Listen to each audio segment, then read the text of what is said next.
Grab your big book, your pen, your highlighter, and notepad and get ready to hear and apply some of the solution from the Big Book of Alcoholics Anonymous through the experience, strength, and hope of Nikki M.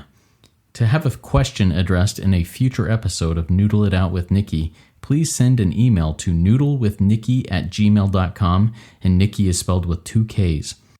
To get a more interactive experience with Nikki as she noodles out life and recovery questions using the Big Book of Alcoholics Anonymous, you can get a link to her weekly Noodle It Out with Nikki meeting held live on Zoom every Monday morning at 9 o'clock Eastern Time. The information to that meeting is in the show notes of this podcast.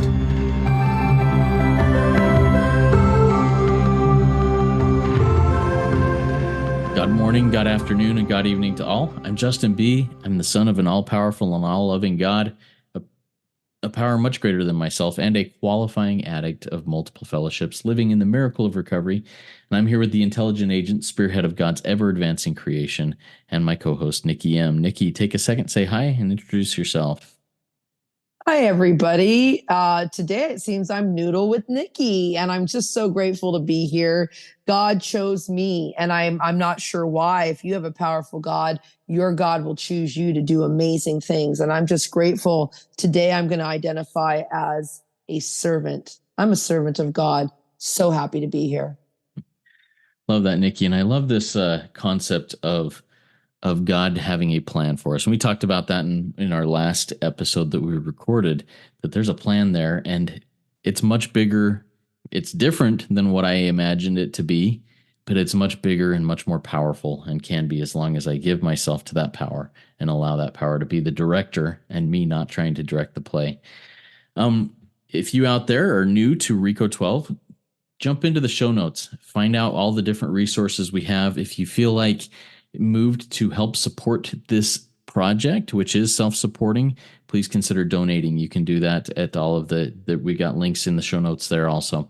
Check that out. We're grateful for any and all donations that come in. They really do help keep the lights on and help keep moving this message forward. All right, let's jump into the Big Book of Alcoholics Anonymous again here, Nikki, and talk about some questions that have come in. And today we're not going to talk necessarily about exact questions. We're going to dispel some myths in the rooms of recovery. You know, I've heard you say many times that many of the rooms that we that are out there are not healthy. They're sick. They aren't. There's not a lot of recovery happening. There's not a lot of the happy, joyous, and free that happens. They aren't super healthy. So let's talk about some of the myths of the rooms, and let's talk about how maybe we can come into those rooms and try and bring light into those rooms and some health into them. So, Nikki, go ahead and take it from here. Yeah, I was going to say, Justin, it's like, where do we start? There's so many. And it's just like in life, because remember, we're coming in here to number one. Let's just start here. Page 117. This is what this is all about. Page 117 says, and that's the people in the program, we urge you to try our program.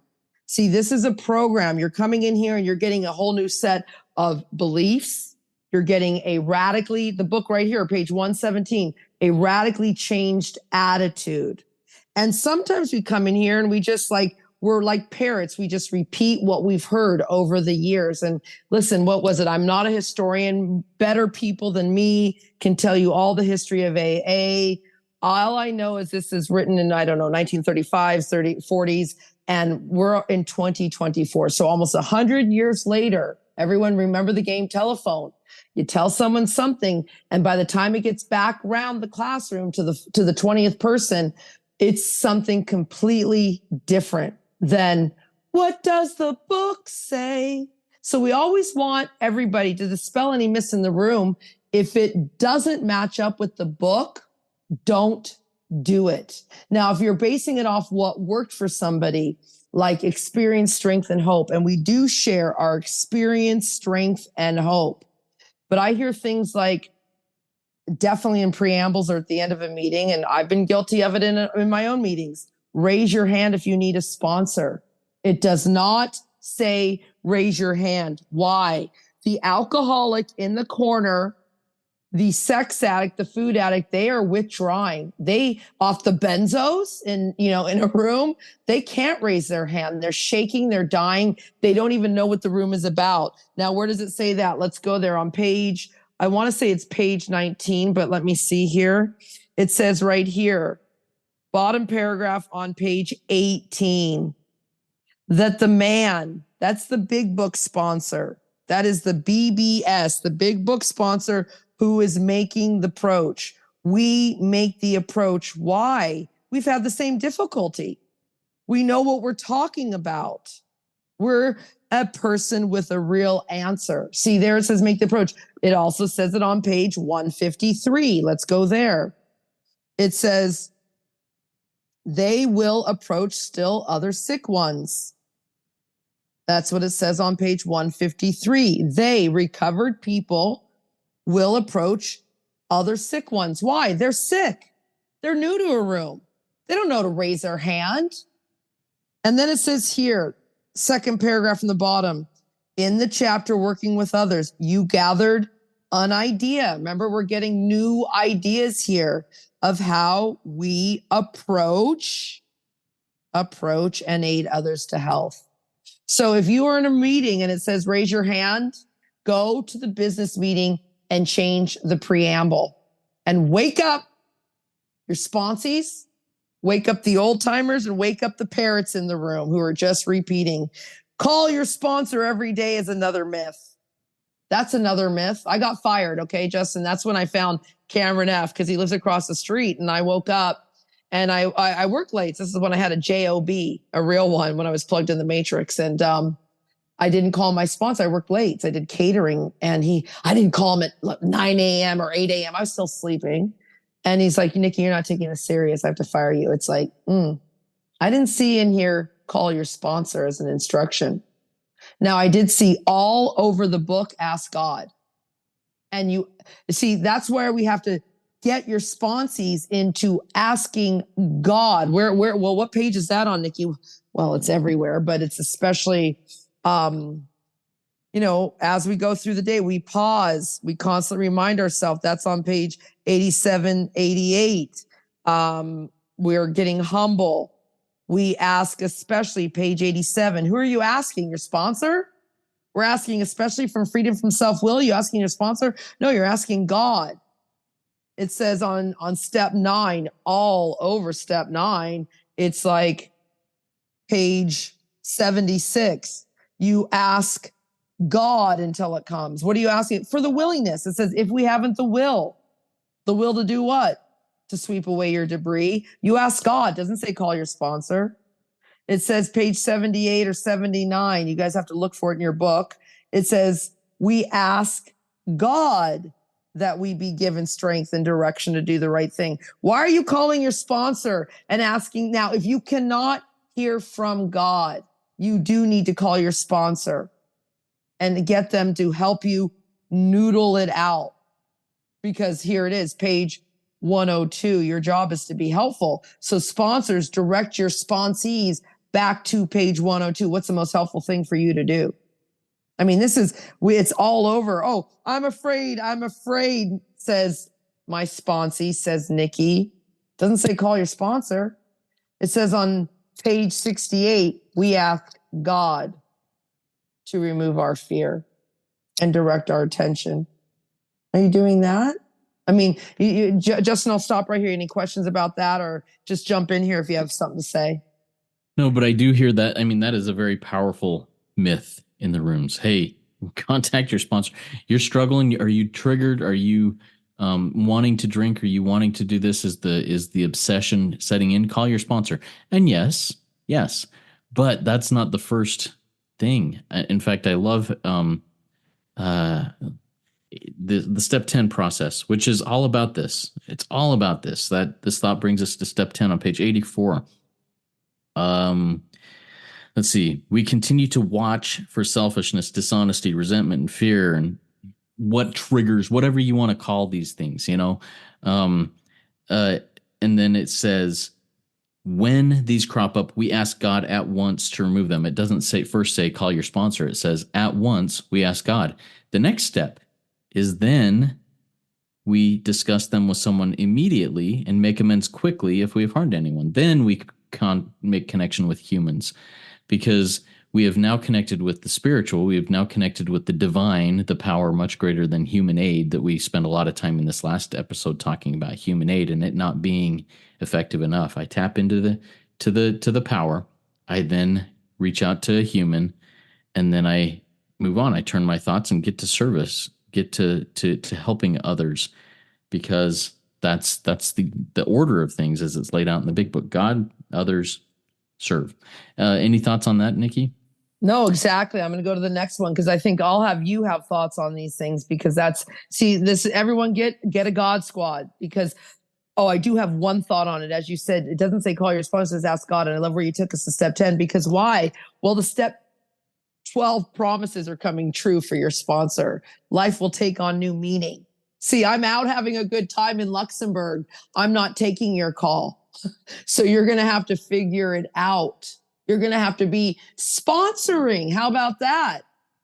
That's always don't call your sponsor, go get a sponsee. When all other measures fail, it doesn't say, oh, that's a good line to go to. That leads me there, Justin. Page 15, when all other measures fail. That means when all the human aids, every human aid fails, it says work with another addict will save the day. It certainly does not say call your sponsor. Go out and sponsor. Okay, so the next myth that we want to get on to, I know we've been having this dispelled, because you've even, over the course of our time together, Justin, doing the podcast, it was like, keep coming back, and now you say stay. So this method, this keep coming back, this it doesn't say that in the book, really. It says, this is not an overnight matter. I think that's on step 10, where we just were on page 84. It's like, this is not an overnight matter. It must continue for our lifetime. It says on page 86, we are often surprised how the right answers come after we've tried this for a while. Doesn't say keep coming back. It says try this for a while. Oh, I think page 30 says you're in the grip of a progressive illness. You get worse, never better. So stay. That could be the slogan in the room, stay. And I have this other slogan. I'm hoping someone adopt it and put it in your room. Lifestyle for a lifetime, not keep coming back. How about never leave? Because it says in the book, resentments, page 66, 64, resentment's the number one offender. Page 66 says they are poison. So don't leave, because we get worse, never better. Go even deeper with your sponsees. Page 85, what you have really. It says, let me get there. Let me get to page 85. It says, it's easy to let up on the spiritual program of action by what? Just keep coming back. I don't want what those people have. I got to go on a tangent right now. I don't want what you have if you're just keep coming back. You're sitting in the rooms. You're 13th stepping everyone. You have a baby in your belly, but it's not a baby. It's food. You're not, you can barely move. You put literally, if you're lucky, a loonie. Everybody, that's $1 in Canada. That's called a loonie. We have a $2. It's called a toonie. We're lucky if in a year you put a toonie in the basket. Like, this is not the recovery we're looking for. It says we've been rocketed into a fourth dimension. It says our fears fall from us. It says, oh my God, God will do for us what we can't. I mean, it says miracles. See, the myth of just keep coming back people, they're in the mediocre recovery rooms.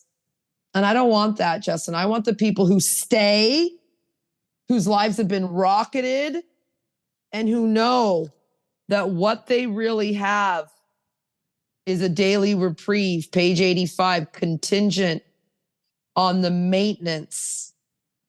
And you don't do that by just keep coming back. You stay here. You take this real serious, because you took your alcoholism real serious. You took your addiction real serious, right? Justin, I know you have a comment on that. Yeah, I mean, in active addiction, that was my life.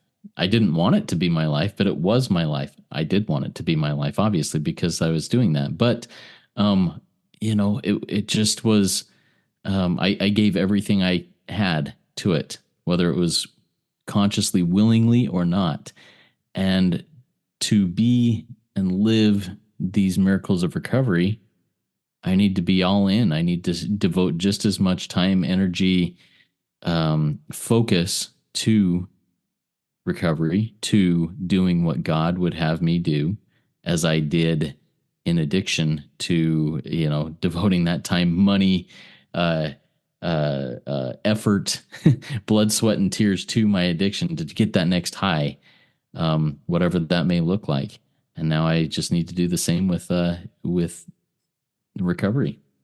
Yeah, absolutely, Justin. And it's just, I mean, let's just go here. As he said that, it's really page 98, because this is what we need to be doing in the rooms, rather than say, just keep coming back. Because that's not what the book says. The book says on page 98, it says burn. It doesn't say gently, just say keep coming back. I had a girl the other day, I was in a room and I said, oh, there's a newcomer here. She needs a big book. And you know what this woman said to me? She says, if she wants it, she'll just keep coming back. Now, see, me and my home group, we give them first day there, get this big book in their hand. I mean, go home and read it. The book says that. But page 98 says, burn the idea into the consciousness of every human on the planet that they can get well regardless of anyone. The only condition, it doesn't say the only condition is that they just keep coming back. See, dispel the myths in the room, everybody. It says the only condition is that he trust in God, aka the spiritual principles, and clean house. And how do you keep clean house? You don't just keep coming back, you stay and you become a member. You make a third step decision every day to be a member. Okay, next myth we're gonna talk about is, just pray about it. That's not what the book says. There's a whole chapter called Into Action. Just go pray about it. It doesn't say that. It says, well, we talked about asking God, but there's an entire chapter called Into Action, key words. Let me just look at some of this. It says, next we launched. That's every day. See, that's just not today. What page is that on? I think that's on page 63. Let me look here. Get my sometimes I'm confused, guys, because I work out of my 30-page workbook, which has it all condensed. And then I got to get out my big book and really find it in there. But it says, page 63, next we launched. I mean, it doesn't say that you just pray about it. Vigorous course of action. That doesn't just say pray about it. I mean, launched. How about go to page 15, everybody? We were there earlier, but we'll go back there again. Love my magic book. Thank you for reminding me how special this is, Justin. I just read your mind. You didn't say much, but I read it. Here it is. It says, my wife and I abandoned. There's an action. It doesn't say we just prayed about it. I don't have a wife, everybody. Justin does, but I'm just going to put Justin here. My fellow Justin and I abandoned. That's an action, not just pray about it. Ourselves with enthusiasm to the idea of helping others. I mean, this is really radical, doesn't it? It says, even further down, we talked about it, page 15, when I soon found that when all of them work. It says work. Oh, we can even roll to the top. Oh, let's go here, the very top sentence on page 15. It says, it doesn't say, just go home and pray about it, Sponsy. It says work and self-sacrifice, Sponsy. Nikki, are you working or are you just praying about it? Right? Because remember, where is it? Oh, let's roll your eyes, everybody, down to page 14, the bottom. Faith without works is dead. See, there's two sentences in there, everybody. I highlighted the whole sentence. Faith without works is dead. There's one sentence. But the other sentence says faith works. I circled faith works. That's a full sentence. Faith does work, everyone. But without the work, you're just dead man walking. Let's roll our eyes up further where it says a price had to be paid, destruction. That doesn't say pray about it. It says destruction of self. That sounds really radical, doesn't it? Nikki, my past. Well, the book says your past is your greatest asset on page 124. But what about your past? Doesn't matter. It's your greatest asset. So you better destruct yourself right now, not just pray about it. So Nikki, I want to jump in here real quick. Get in here. A newcomer, if they are drinking from this fire hose that we're putting out there right now, is just going to say, that's never going to happen. I may as well just give up and go back out. Give us some hope in this. Give us some how this works in life and how it's possible even for the person who is newcomer and just is like, but my past, but my present, but my, this is just too heavy to abandon myself to and pay this price that is so seemingly massive.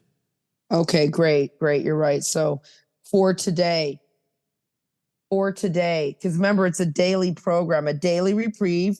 We've taken our new sponsee. We're just going to say just for today. So let's go to page, I'll take my sponsee, usually if they're brand new, to page 102. Can you be helpful just for today? So it's not helpful for you to put that sugar in your mouth. So for today, can you just not put the sugar in your mouth? It's not helpful for you to answer your ex's text. I mean, you just told me you were going to get arrested the other night for lashing out after 14 years in the program sober. And you were afraid the cops were going to come to your house because you actually put your hands on them and you're shocked. So can you for today put your phone away? Just for today. Can you for today, can you be helpful? Make your bed. Can you listen to the speaker tape of, Bob Darrell, Mark Houston, Chris Raymer? Can you do that and take extensive notes? Can you go to this meeting over here that I'm going to give you, or this online meeting? Can you make yourself a meal with real food? Can you do that just for today? See, there's some real actions in there, right? Because, it's the whole point is I want you to be helpful. It's not helpful because I know this is overwhelming. You're like, how am I going to do that, Nikki? How am I never going to do that again? Well, for today, can you get through today not going to the liquor store? So, but no, Nikki, well, then I need you to go right now. You just said it. So I need you to come to the meeting with me. I need you to go to grandma's house and prepare her a meal then. And then call me when you're back. You could book in with people. That's okay too. Hey, everyone, we're like life coaches when you get good here. Like at first, I'm just taking people through the steps. But after that, I'm really sharing my experience, strength, and hope. And slowly and gently for these people. So that's a great question, Justin. Like, it's really just for today. And where is that, Nikki? That's on page 86, everybody. So let's go there. Because on page 86, here it is. Where's that instruction in the book? Right here. On awakening, sponsee, I want you just to think and meditate on the 24 hours ahead. That's just for today. I want you to consider your plans. And we just went through it. You're going to wake up and make your bed. You're going to brush your teeth. I mean, I have to go through this with people, Justin. They can't even brush their teeth. They're dying. And so it's like, I need you just for today, for the day. And then what are your plans? So your family, what do you need to do? You need to feed the dog. You need to make lunch for the kids. Oh, I'm alone, Nikki. Okay, make something for yourself. Let's just get to the basics. The hungry, you're not allowed to watch TV. That's going to drift your mind out. What are you going to help them get into something they can do, right? Active. Laundry, help them show. Because, and then you're going to ask every hour. I want you to set an alarm clock. Every hour, I want you to ask, can you be divorced from your self-pity? That means you got to think of someone else.